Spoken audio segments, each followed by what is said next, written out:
కానీ చిన్న చిన్న పిల్లలు ఉన్నప్పుడు కూడా అంటే పెళ్ళై వాళ్ళకి ఎన్నో సంవత్సరాలు కానీ టైం మ్యామ్ అది. సరే ఒక 20 ఏళ్ళయింది. వైఫ్ బోర్ కొట్టింది.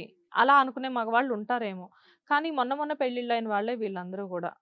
ఇంతకుముందు కేస్ చూసినా గానీ పెళ్ళై 5 ఏళ్లకే వాళ్ళిద్దరికీ డిఫరెన్సెస్ వచ్చాయి. ఇక్కడ చూస్తే పెళ్ళయ్యి ఎంతో కాలం అవ్వట్లేదు. 6 ఇయర్స్ పాప ఉంది అని చెప్పేసి చెప్తున్నారు.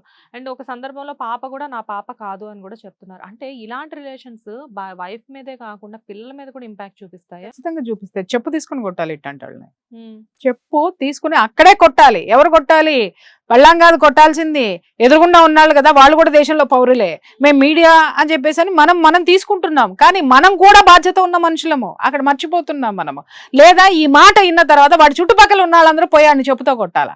వాడు సంసారం చేసావు కొడుక, నువ్వు పిల్లని కన్నావు, నా పిల్ల కాదు. ఎందుకంటే వాడు పట్టుబడిపోయాడమ్మా. అక్కడ పట్టుబడిన ప్రతి విధంగా మాట్లాడేది ఇదే. ఆ పిల్ల మీద డౌట్ వస్తుందండి, ఇప్పుడు డౌట్ వస్తుందండి. అప్పుడు దాకా వాడికి డౌట్ రాదు, అప్పుడే డౌట్ వస్తుంది. అది పోలీస్ కేసు పెడితేనో లేకపోతే అది మీడియాకి ఎక్కితేనో నాకు ఇప్పుడు డౌట్ వస్తుందండి దీని మీద. ఇంకొకటి, వాడు కాపాడుకోవడానికి వాడు 1,00,000 బ్లేమ్లు వేస్తూ ఉంటాడమ్మా. అది సహజంగా జరిగేటటువంటి విషయాన్ని మనం ఎప్పుడు కూడా other side of the coin నుంచి మాట్లాడేటప్పుడు ఒక విశ్లేషణ అనేది ఖచ్చితంగా ఉంటుంది. మాటల్లోనే దొంగలు దొరికిపోతారు, ఇటు కానీ అటు కానీ. అది ఫస్ట్ మనం అది చూడాల్సిన అటువంటి అవసరం ఉంది. మీరు అన్నారు పిల్లలు పుట్టిన తర్వాత ఇప్పుడు ఏంటండి అని. వాడి వాయిస్ విన్నాం కదా, 2 చుక్కలు పడితే ఎవరికైనా పిల్లలు పుడతారు అని. అంటే అంత నీచమైనటువంటి దిక్కుమాలిన నికృష్టమైనటువంటి ఆలోచనలతోటి పుట్టినటువంటి చీడపురుగు వాడు. ఆ చీడపురుగుని పెళ్లి చేసుకోవడం ఈ అమ్మాయి తప్పు అంటే అనొచ్చు. ఆ అమ్మాయి చెప్తుంది ఎమోషనల్ బ్లాక్మెయిల్. ఆడపిల్ల ఏం చేస్తుందండి? వాడు చచ్చిపోతాడు అంటే ఎవరికైనా భయం ఉంటుంది. అయ్యో వాడు నన్ను ఇంతగా ప్రేమిస్తున్నాడు కదా అని చెప్పేసి అని ఒక ఆశ ఉంటుంది. ఆ ఆశని చిరిమేసిన వెధవని గుడ్డలోడు తీసుకొట్టాలి తప్ప ఆ అమ్మాయిని అనుకోని ఏమి లాభం మనం. కానీ అతను చెప్తున్నారు కదా 4 ఇయర్స్ నుంచి మా ఇద్దరికి డిఫరెన్సెస్ ఉన్నాయి. సో ఈ మధ్యన రీసెంట్ గా మేము ఒక కౌన్సిలింగ్ కి కూడా వెళ్తే నేను వస్తానని చెప్పాను, కానీ ఆమె మాత్రం 3 crores డిమాండ్ చేసింది అని చెప్తున్నారు కదా. ఈ పాయింట్కి వచ్చావు. దీని మీద అందరిది నేను చూశాను, ఒక 4-5 విశ్లేషణ చూశాను నేను. అమ్మ నాకు అర్థం కాక అడుగుతాను, వాళ్ళు కౌన్సిలింగ్కి వెళ్ళింది కోర్టులో డివర్స్ వేసుకొని కౌన్సిలింగ్కి పోలా, పోలీస్ స్టేషన్ లో 498A కేసు పెట్టి కౌన్సిలింగ్కి వెళ్ళా.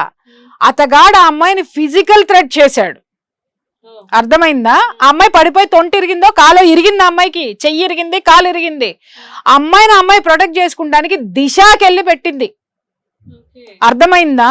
దిశ అనేటటువంటి ప్రొటెక్షన్ సెల్కి వెళ్ళి బాబాయ్ వీడు నన్ను చంపేస్తున్నాడు, నన్ను రక్షించండి. దిశ అనేది ఆడపిల్లల్ని ప్రొటెక్ట్ చేయడానికే ఉంది.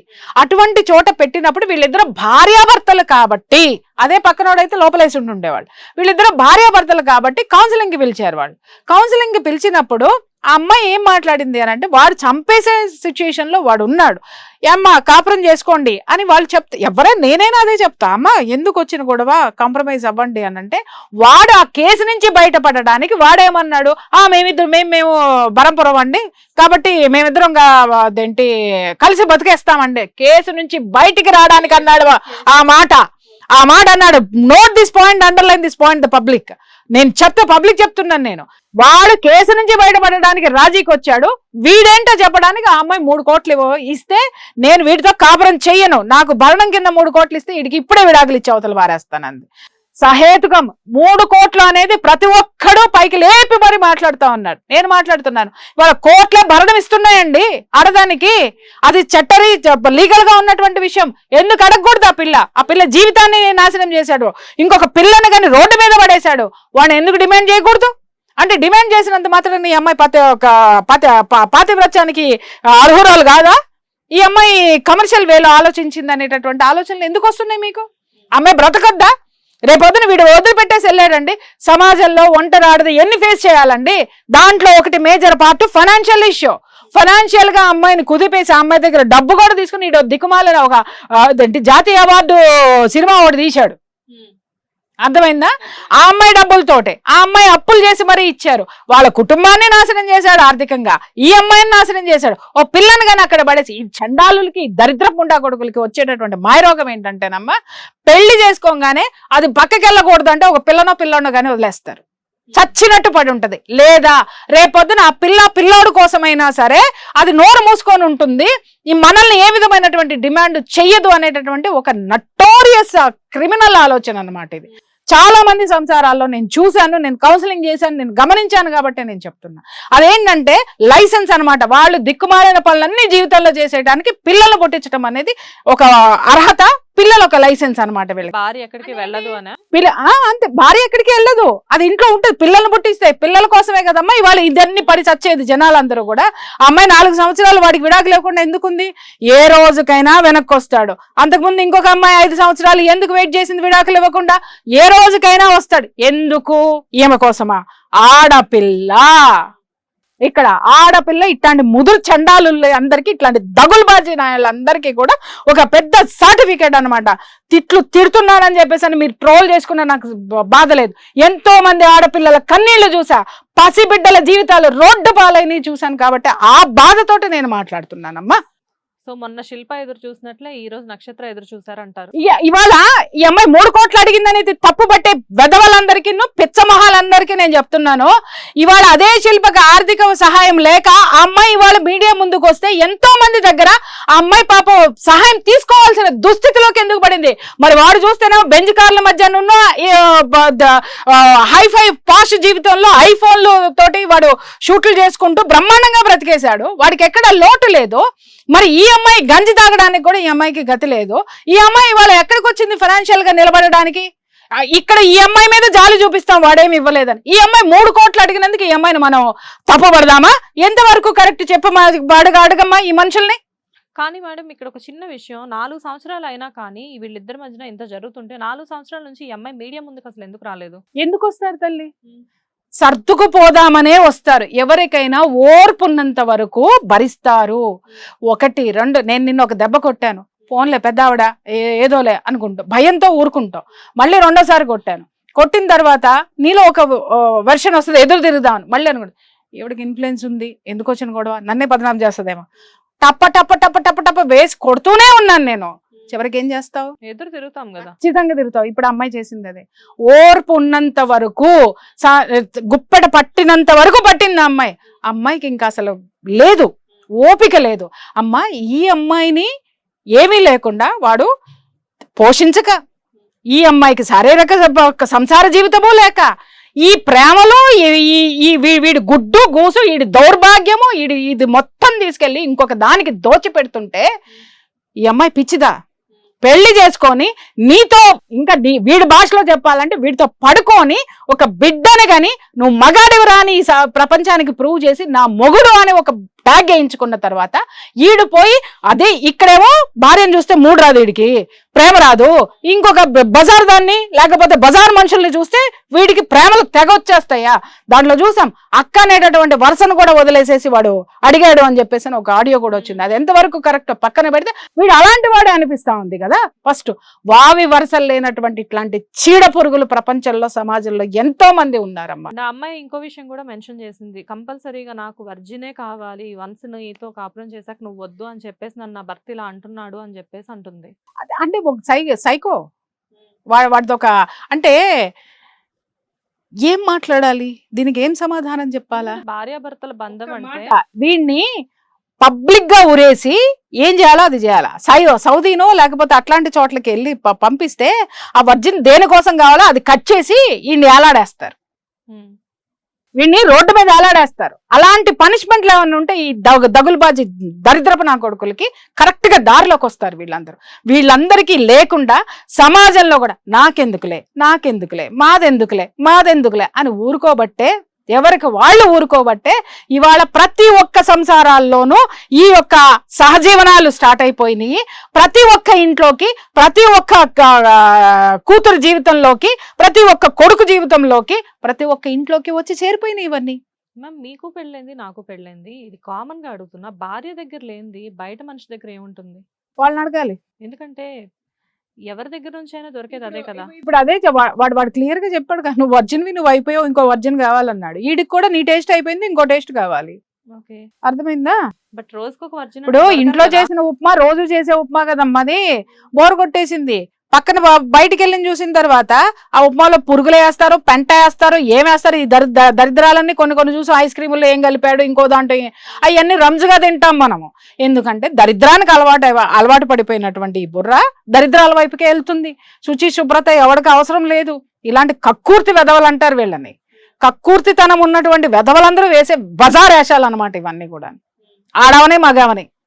అండ్ అన్నిటికంటే ఇప్పుడు ప్రెసెంట్ ట్రెండింగ్ లో ఉన్న డైలాగ్, చిన్న పిల్లలు కూడా చెప్తున్న విషయం ఇది. లైక్ అంటే చిన్న పిల్లలు ఇన్ ద సెన్స్ టీనేజర్స్ కూడా చెప్తున్న విషయం, సుప్రీం కోర్టే తీర్పిచ్చేసింది కదా.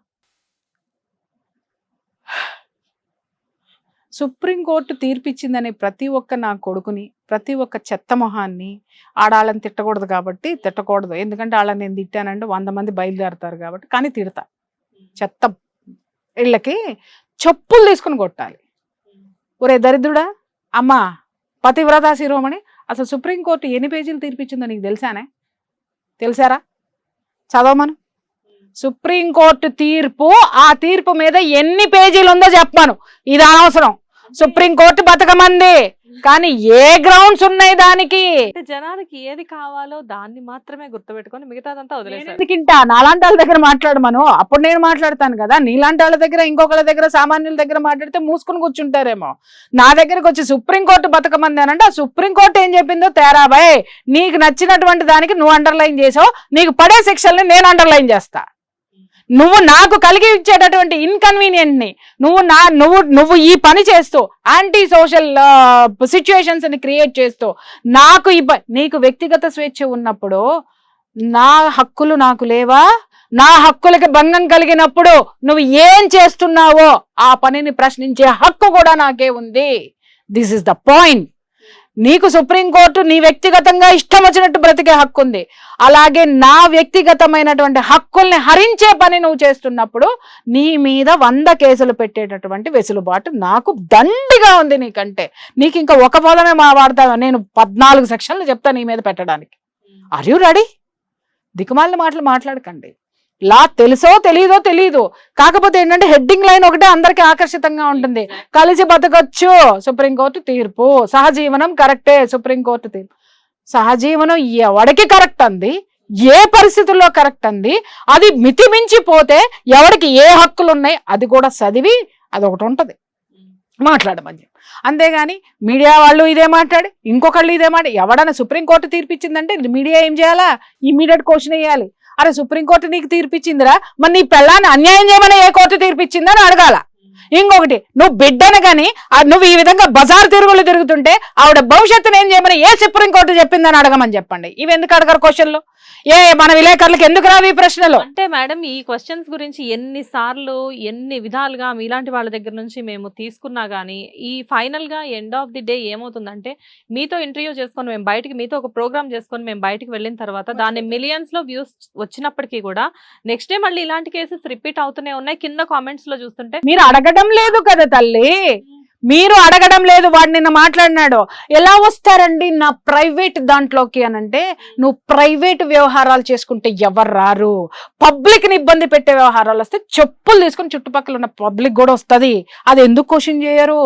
నాన్న నువ్వు పెళ్ళంతో సంసారం చేసుకుంటే మేము రామురా, పక్కింటి దాంతో చేసావు కాబట్టి మేము వచ్చామని ఒక్కళ్ళు అడిగారా? ఎందుకు ఇవ్వరు ఈ క్వశ్చన్? ఎందుకు మాట్లాడరు? ఎందుకు కౌంటర్ ఇవ్వరు?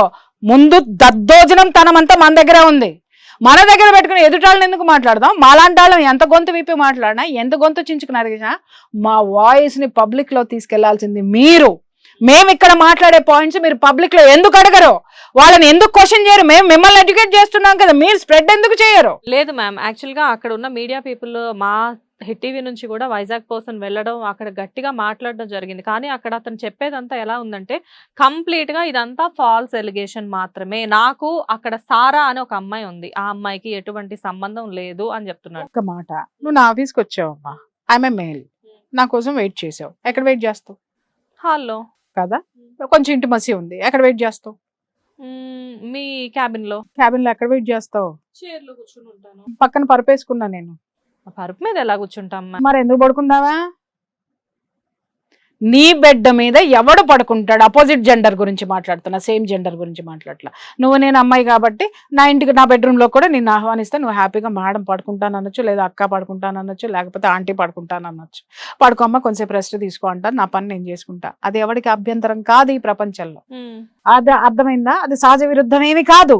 కానీ నేను మేల్లో, నువ్వు ఫీమేల్ అయ్యి నా ఇంటికి వచ్చి నా మంచం మీద పడుకుంటే నా మొగుడు వచ్చాడు, ఏం చెప్తాడు?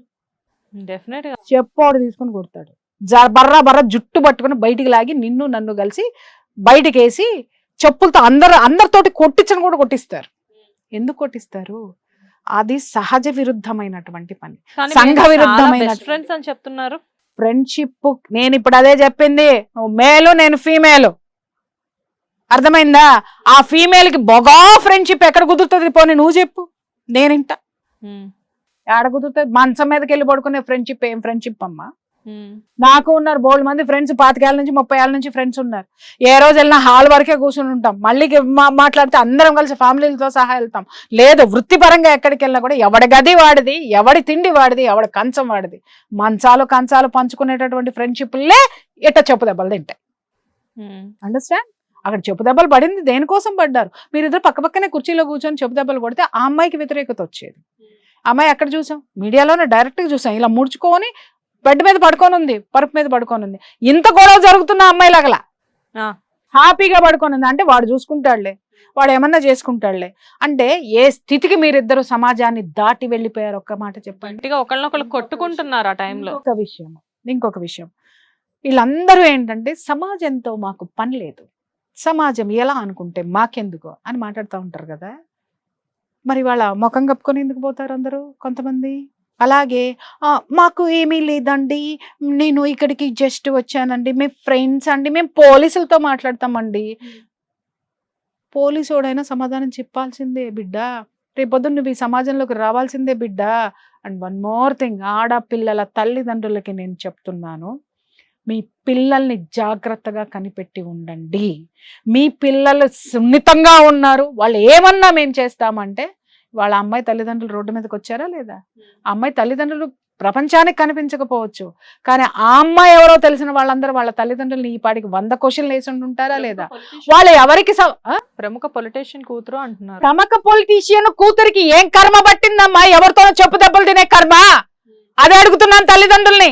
మీ ఇన్ఫ్లుయెన్స్ ఏంటి? మీరు ప్రజాప్రతినిధులు, ప్రజాక్షేత్రంలో ఉన్నారు. మీరు మీ పిల్లల్ని ఎలా పెంచాలా? ఇంకొకరు తప్పు చేస్తే లాగిపెట్టి దౌడ పగలు కొట్టేటట్టు మీరు పెంచాలి, నాయకురాలలాగా పెంచాలి. కానీ ఇంకొకరి చేత చెప్పు దెబ్బలు తినేటట్టు పెంచుతారా మీరు? అడుగుతున్నాను నేను వాళ్ళని, చెప్పమని సమాధానం. కానీ నిజంగా మేడం, ఎంత ప్రముఖ పొలిటీషియన్లైనా, ఎంత ప్రముఖులైనా ఈ విధంగా ఇంకొకళ్ళ జీవితాలని నాశనం చేసి బ్రతకమని ఏ తల్లిదండ్రులు చెప్పరు. నాకు తెలిసి ఆ అమ్మాయి తల్లిదండ్రులకు కూడా తెలియదు. ఏదో ఫ్రెండ్ అని చెప్పుంటుంటారు, ఏదో చదువుకుంటున్నానంటారు, లేదా ఏదో ఇద్దరం కలిసి ప్రాజెక్ట్ చేస్తున్నామని ఏదో బొంకి ఉండుండొచ్చు. వాళ్ళని కూడా మనం ఇక్కడ తప్పు పట్టడానికి వీల్లేదు. కానీ ఇది గనక తెలిసి ఇప్పుడు వాళ్ళ పిల్లల్ని ప్రొటెక్ట్ చేసుకుంటారంటే ఖచ్చితంగా ప్రొటెక్ట్ చేసుకుంటారు. ఎందుకు? వాళ్ళ పరువు నిలబడాలి కాబట్టి. ఇక్కడ అందరూ తెలుసుకోవాల్సిన విషయం కూడా నేను చెప్తున్నాను. నా గర్క నా ఘాట్కా ఏది ఎవడో తెలుసా? ఈడే. ఈ అమ్మాయికి సమాజం నుంచి కావాల్సిన సింపతి ఆ అమ్మాయికి వస్తుంది. ఆ అమ్మాయి రేపొద్దున ఒకవేళ మొత్తం రప్చర్ అయిపోయింది కాబట్టి వాడికే ఇచ్చి పెళ్లి చేసి వాళ్ళు దరిద్రాన్ని నెత్తనేసుకుంటానంటే రేపొద్దున శిక్ష వాళ్ళకే, ఆ తల్లిదండ్రులకి, ఆ అమ్మాయికే. ఎందుకంటే వాడు మారడు, వాడి నైజమే అది. రేపొద్దున అమ్మాయి కూడా మీడియాకి వస్తుంది ఇట్టాగే, ఇంకొకటితో పడుకున్నాడనో ఇంకొక దాంతో పడుకున్నదనో వాళ్ళ తల్లిదండ్రులు ఇదే పెట్టాలి. లేదంటే వాళ్ళ ఇన్ఫ్లుయెన్స్ తోటి వాడిని ఏం చేసుకోవాలో ఆలోచించాలి. రేపొద్దున ఇన్ఫ్లుయెన్స్లు ఉన్నాయి కదా, ఇష్టం వచ్చినట్టు బతికేస్తామనంటే, బిడ్డ నువ్వు సమాజంలో ఓటు అడగడానికి రావాలి, గుర్తుపెట్టుకో. బిడ్డ నువ్వు సమాజంలో బ్రతకాలి, 1 రూపాయి నీకు రావాలి, లేదా ఒక నమస్కారం నీకు రావాలంటే నీలో సంస్కారం ఉండి తీరాలి.